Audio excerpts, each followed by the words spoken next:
Pada slide ini, kita akan membahas pengertian akuntansi. Akuntansi merupakan proses mengidentifikasi, mencatat, mengelompokkan, mengolah, dan menyajikan informasi keuangan suatu organisasi atau perusahaan. Informasi tersebut nantinya digunakan oleh pihak manajemen, investor, kreditur, maupun pihak lainnya untuk mengambil keputusan ekonomi. Karena perannya yang sangat penting dalam dunia usaha, akuntansi sering disebut sebagai bahasa bisnis atau language of business. Tujuan utama akuntansi adalah menyediakan informasi keuangan yang akurat sehingga dapat digunakan untuk menilai kondisi dan kinerja perusahaan. Sejarah akuntansi sebenarnya sudah dimulai sejak ribuan tahun lalu. Pada masa peradaban kuno seperti Mesopotamia, Mesir, Yunani, dan Romawi, masyarakat telah melakukan pencatatan transaksi ekonomi. Pencatatan ini digunakan untuk mencatat hasil pertanian, perdagangan, pembayaran pajak, serta kekayaan kerajaan. Namun pada masa tersebut, sistem pencatatannya masih sangat sederhana dan belum menggunakan prinsip-prinsip akuntansi seperti yang kita kenal saat ini.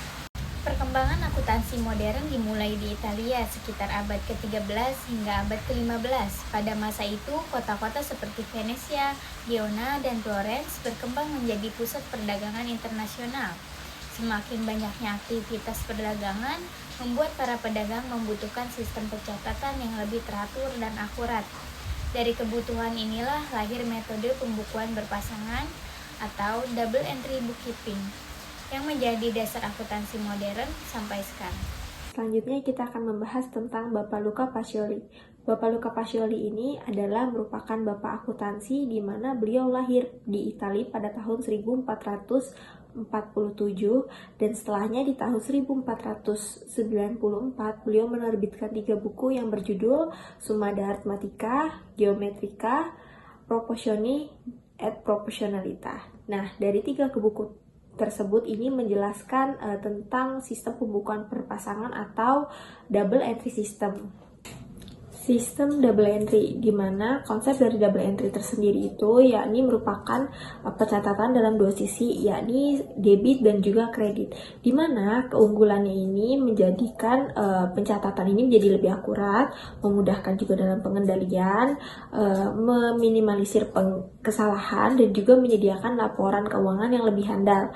Nah, contohnya apabila kita melakukan jurnal ketika melakukan pembelian perlengkapan tunai 1 juta, berarti jurnalnya debit supplies ini 1 juta dan juga kreditnya ini cash 1 juta.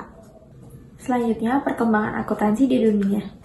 Pada abad ke-18 sampai ke-19, revolusi di industri ini meningkat kebutuhan informasi keuangannya karena munculnya perusahaan-perusahaan besar dan juga investasi modal.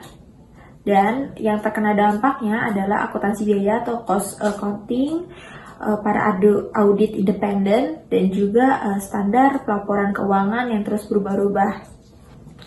Nah, tidak hanya di dunia, di Indonesia juga akuntansi ini terus-menerus semakin berkembang, di mana pada masa kolonial Belanda, sistem pembukuan ini selalu dibawa oleh pemerintah kolonial agar digunakan oleh perusahaan dagang dan juga perkebunan-perkebunan yang ada di Indonesia.